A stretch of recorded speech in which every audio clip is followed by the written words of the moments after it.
In this video report, I will be speaking on how identity forms an individual. There are many factors which can impact an individual's identity, such as social class, gender, race, and religion. According to Lawler 2014, it is not possible to provide a single overarching definition of what it is, how it is developed, and how it works. Coleman and Collins 2017 claim identity has always been an important sociological concept, but until recently it has had a rather dispersed existence in facets of ethnicity, education, and roles. Lawler 2014 states, identity is a term which is difficult to state its actual meaning. Most of the time, individual commences of not knowing who they are. This is then referred to as an identity crisis. In my group, we created a chatterbox which identifies different factors which may affect an individual's identity, such as social class, gender, race, and religion.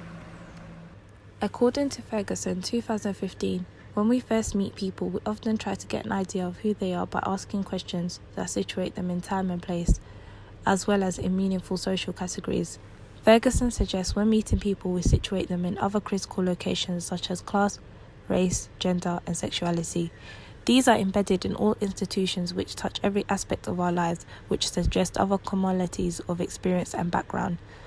Ferguson 2015 states social location refers to an individual's or a group's social place in the race, class, gender, and sexual hierarchies, as well as in other critical social hierarchies such as age, ethnicity, and nation. As shown in the artifact, social class can impact an individual's identity, which may include experiences. According to Levine, 1998, the Marxist concern for a precise definition of class and analysis of particular class structures stems from the proposition that members of the same class have the potential to engage in common collective action. Social class could possibly have an impact on one's gender. According to Ferguson, therefore, to fully understand social class and social inequality, we have to examine how social class is experienced differently by men and women, as well as by people of different races. Linking to my experiences, I grew up in a working class family, therefore I have come from a low income background with very few opportunities. I went to a state school and I've had to work hard to have nice things such as luxury food, clothes, electronics, and cars. I feel as if my experiences are different compared to someone who comes from a middle class background. For example, I have a friend who comes from a middle class background, so our social class is different because of our differences. She is more exposed to better opportunity because of her parents' wealth and class. For example, our schooling was different. She went to a private school. On the other hand, I went to a state school. This type of schooling proves she was exposed to a higher quality of education. You can tell this by her speech and knowledge. She speaks in a formal tone, whereas my speech will consist of slang. In terms of leisure, she would go to the theatre with her parents, whereas I would go to the cinema with friends to watch a movie. Argyll, 1994, states, more middle-class friends from work and leisure groups. Often the greatest source of working-class friends have been found to be neighbours and school friends. This piece of information links to my own personal experience. Meeting certain people or groups of people depends on your surroundings. For example, I met my friend at a photo shoot. This shows what type of settings you will meet certain people, as it wasn't an actual casual location. According to Ferguson 2015, some social locations allow for more variability and more informality in the identity, performance, and hierarchy of social class. Others do not. Boudoir speaks about cultural capital. As your culture symbolizes your class, according to Swartz 2012, culture includes beliefs, traditions, values, and language. It also mediates practices by connection individuals and groups to institutionalize hierarchies. According to Swartz 2012, culture provides the grounds for human communication and interaction. It also generates domination. Art, science, and religion are symbolic systems which also includes language. According to Swartz 2012, this doesn't just shape our understanding of reality and human communication, this also supports to establish and maintain social hierarchies. Also included in the artifact, gender can also be a factor that represents our identity. Dawson 2017 mentions, in society, depending on where you are in the world, your gender might mean that you have very different options and prospects.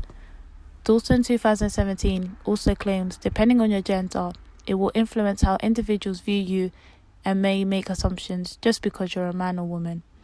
Holmes 2007 mentions in the 1950s and early 1960s, functionalism was largely dominant within sociology and it contributed to sociological understandings of differences between women and men as socially constructed. While social construction involved structures such as class systems and institutions, the term principally refers to the processes by which ideas about how things should work are made in social reality. Dawson 2007 mentions, before the concept of gender became in use, functionalists spoke about sex role differences. Claims are made these sex role differences are still put in place till now as they function to promote social stability. According to Holmes 2007, many assume that women and men are equal now and that the media are most crucial in how we behave as women and men. In my own personal experience, I grew up in a gender-based household, but sometimes we switch up the roles. My mum would clean, cook and look after the children, whereas my dad would go to work as the breadwinner. When me and my brother were young, my parents would buy us gender-based toys, for example, dolls, prams and cooking sets, whereas my brother would have cars, action figures and PlayStation. This encouraged me to be interested in girly and feminine activities. On the other hand, it encouraged my brother to be a masculine and boisterous. The roles have changed since we have all grown up in the house.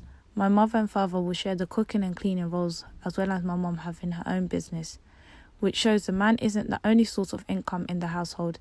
In our current society, it has become a norm for women to wear men's clothing. I personally buy and wear men's clothes as for preference. The fit is more comfortable and loose. This breaks the stereotype of women having to dress sexy and wear tight clothing. In my own personal experience, the artifact also includes race being a factor which represents our identity. According to Shukla and Haishan 2018, race is a group of people who share the same ancestry and can be identified by shared physical traits, like the colour of their skin and the texture of their hair. Some people think of race as a scientific fact, and other people see it as a kind of social identity that is used to give meaning to shared identity and culture. Haish 2018 mentioned if it is pointless to mention race when class is the major component in society. Haish 2018 claims race and class intersect and those advantaged by both face unique challenges, and because there is a specific baggage attached to race, that is a very real factor shaping all of our lives.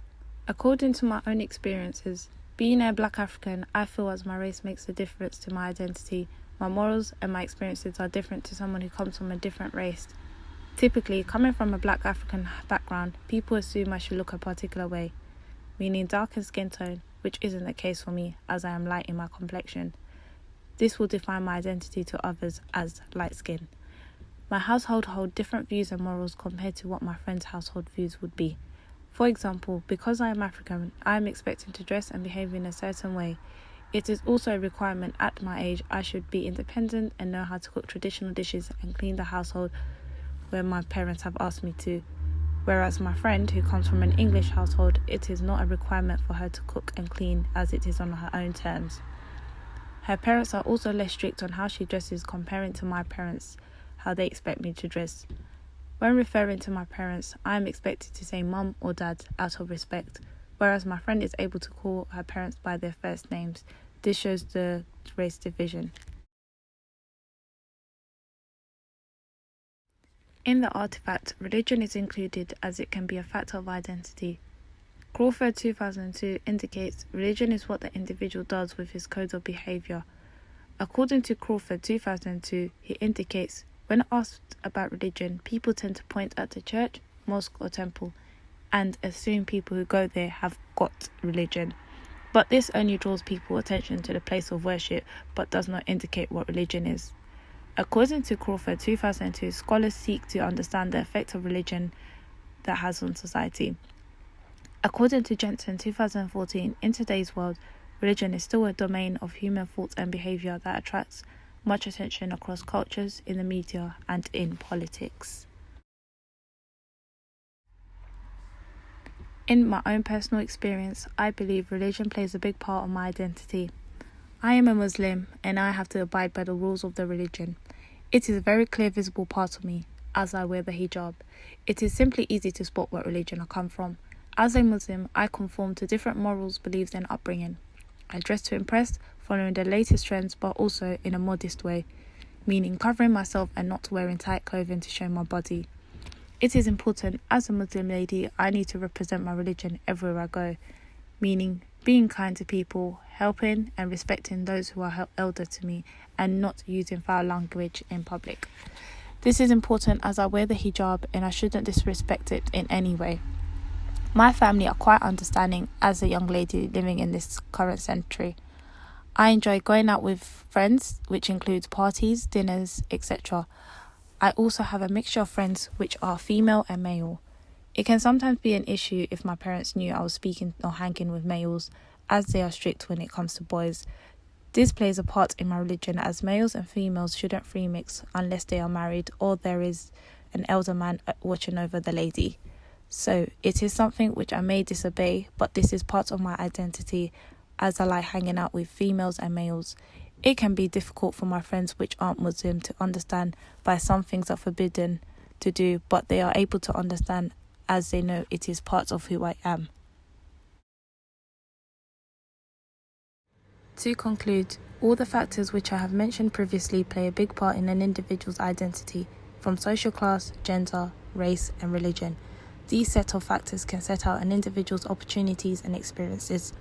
I also believe an individual can create their own identity in many other forms, such as the way they speak, talk and carry themselves. It may also be the qualities an individual has which makes them different from others. As Lola mentions previously, there isn't a set definition on identity, as people are still finding themselves. According to Ferguson 2015, many people have considerable freedom to compose their identities as they like, choosing what to emphasize and what to downplay. Ferguson also went on to explaining, your identity depends on how you identify yourself, that is, on how you think you are or how you would like to be.